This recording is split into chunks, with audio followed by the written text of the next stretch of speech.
Floyd. Like, Floyd spends money like it's a tap. Like, he's got a tap, just like unlimited amount of money.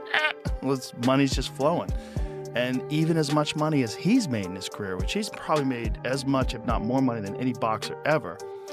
Like, there's all these lawsuits. Like, he hasn't been paying things, and he owes money on this and owes money on that. And it's like, and then he's got to come out of retirement. Yeah, that's tough. Yeah. That's tough.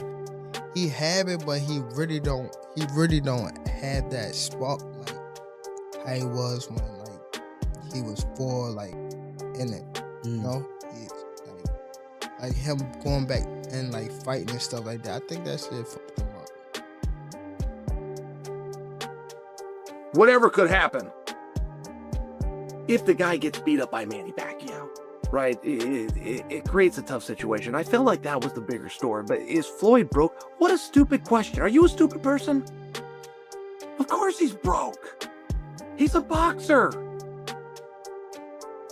Joe Rogan sat down with Gervonta, Tank Davis, and brought up the idea of a rematch between Floyd Mayweather Jr. and Manny Pacquiao. During the discussion, Tank made his position clear. He said that fights like this in today's era often feel more like money-making moves rather than something that helps boxing grow or move forward. Well, the industry world is just like, it's trash, bro. It's a whole bunch of Joe Rogan, however, gave credit to Floyd Mayweather Jr. for the way he has maintained himself over the years. He pointed out that even after stepping away from professional competition, Floyd still looks quick, sharp, and in top physical condition. What's in his body, and also that mindset of what he learned when he was incarcerated. Big reason for that, according to discussion, is Mayweather's lifestyle. He avoids unhealthy habits and sticks to strict discipline. Because of this, he has been able to keep his speed, endurance, and reflexes at a very high level, even in retirement. It's everything. Discipline, never knowing you're never going back to that. Don't buy anything stupid. Don't be dumb with your money. Don't be dumb with your body. Take care of yourself. Never get out of shape. Always keep your conditioning up. So when you go into camp, you're not struggling to get back in shape again. You're already in shape. Now you're just working on your skills and honing everything to a razor sharp. Max Kellerman also shared his thoughts, saying that Floyd Mayweather Jr. still displays elite-level defense and hand speed. He believes that if a rematch with Manny Pacquiao happens, it could still be entertaining for fans. No, I think I would have always favored Mayweather to win the fight. The point is that because it happened after its expiration date, we will never have the actual answer. You and I might agree, Mayweather was too long, too good a boxer, naturally bigger guy and better defense. But we will never actually know the answer to that question because we never got to see it 5 years earlier. Now, Shady makes the point, Malik, that this is not like Crawford-Canelo, and it's not.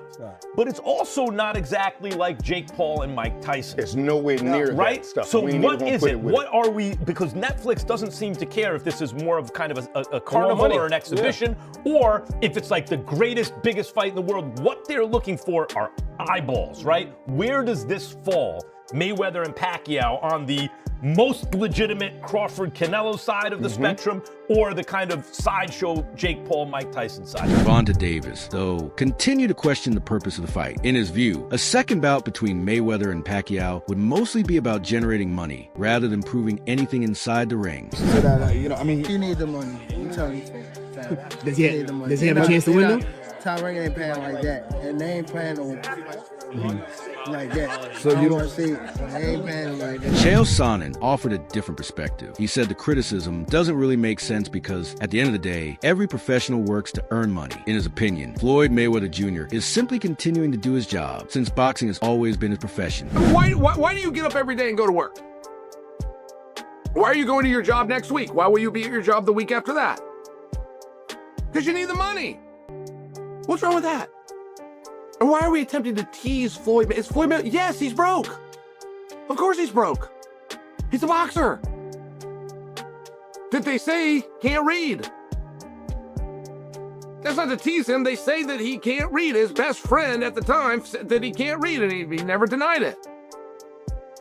I don't tease him for it. He was a guy who grew up in a boxing channel, right? It's one of these things. You know what you know. You know what you were taught. I didn't teach him about contracts. I didn't teach him about saving. I didn't teach him about investments. Who would have taught him these things? Of course he's broke. He's a gambling addict.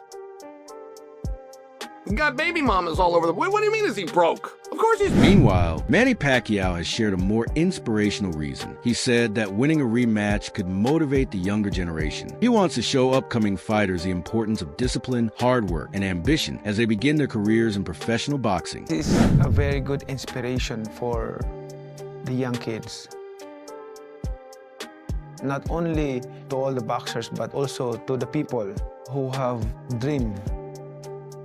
Even though I'm 46, if you're still dreaming in your life, you can make it. Few things resonate more deeply than watching someone defy the odds and triumph.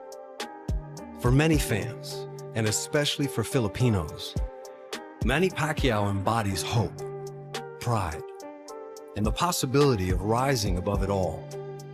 During the conversation, it was also explained that a rematch would not damage the legacy of either fighter. Both men have already built their names through years of top-level performances and historic wins. It was pointed out that Mayweather clearly won the first fight and still appears physically fresher than many retired fighters. Because of that, a second fight would likely be more about entertainment than something that defines their careers.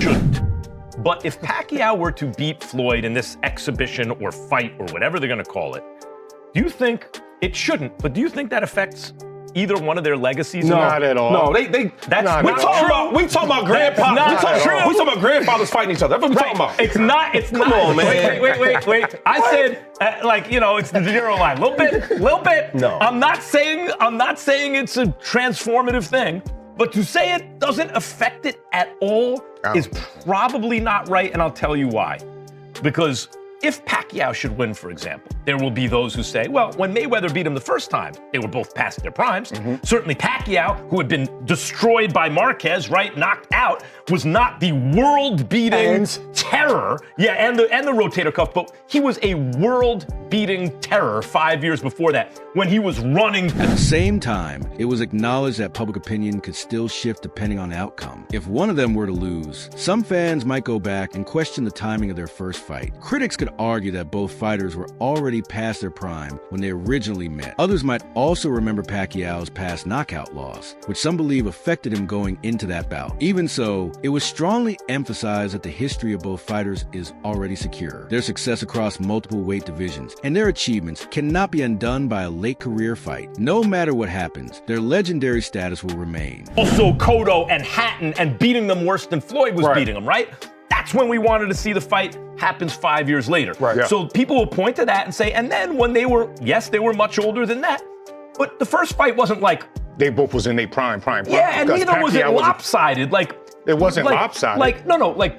Floyd Mayweather won decisively, but he'll even tell you that was one of his trickiest fights. That's the only reason why I think it shouldn't be a second fight, because to me, Floyd handled him so easy. Think about what Max is saying. Pacquiao said otherwise. Yeah, but what I'm saying is, if Pacquiao wins a rematch, because I agree, it's like with an asterisk, but if he does that, it will affect people's thinking a little bit. Hearns and Sugar Ray Leonard, it's not nearly the same. They were in their 30s, not their 80s or whatever these guys are in now, but Hearns got Leonard in the rematch, even though it was called a draw, and people look at Hearns a little differently vis-a-vis Sugar Ray Leonard than they did before that fight. But that was more competitive, I would say. Floyd hasn't fought. Luke Thomas added a broader view during his analysis. He explained that today's entertainment world constantly pushes new content to keep people engaged. Because of this, events can sometimes feel less special. He believes many fans are drawn to nostalgia because older moments in sports felt more meaningful and exciting. While he admitted this is partly his personal opinion, he still feels that modern life often makes the past seem more appealing. When talking about a possible Mayweather versus Pacquiao rematch, Luke Thomas said the main driving force is usually business. He pointed out that companies like Netflix are interested in live sports, and since both fighters still have global recognition, bringing them together again could attract a massive audience even now. Consequence, everything feels a little dull. I don't know, but there just appears to be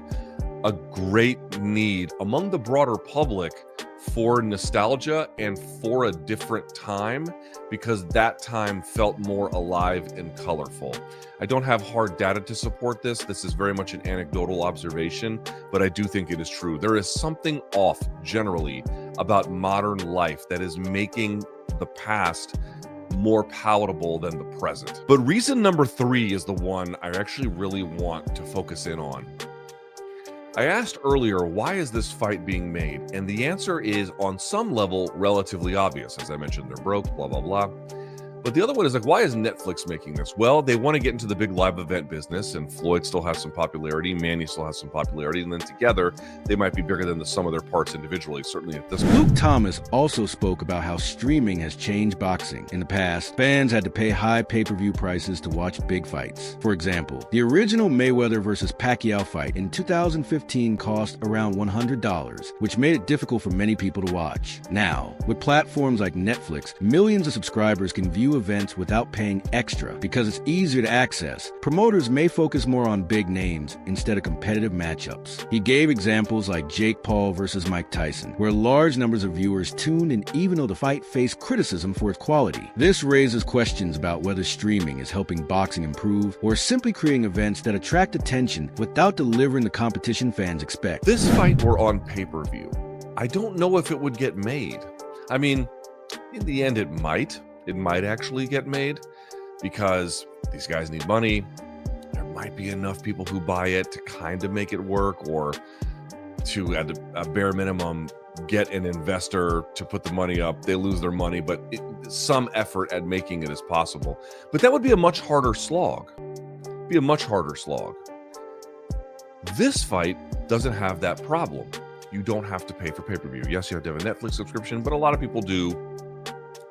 It's the biggest streaming platform in the world. The incentive structure in place, created by streaming platforms that are just looking for big name value, what will get people to tune in, what is a pairing that is available, just based on contractual availability. Chael Sonnen also discussed the financial side of boxing. He explained that the money figures people hear are not always as straightforward as they seem. Fighters can earn huge amounts, but the financial structure behind the scenes is complex and often misunderstood. He suggested that even though Floyd Mayweather has reportedly made massive earnings, the reality of those deals can be very different from what fans imagine. Sonnen also mentioned issues involving Showtime, where Mayweather claimed that certain agreements were not fully honored. At the same time, Sonnen noted that it can be hard for the public to fully support Mayweather in these situations, especially since similar payment-related controversies have come up before, including the situation involving Logan Paul after his exhibition fight with Mayweather. And yeah, of course Floyd's broke.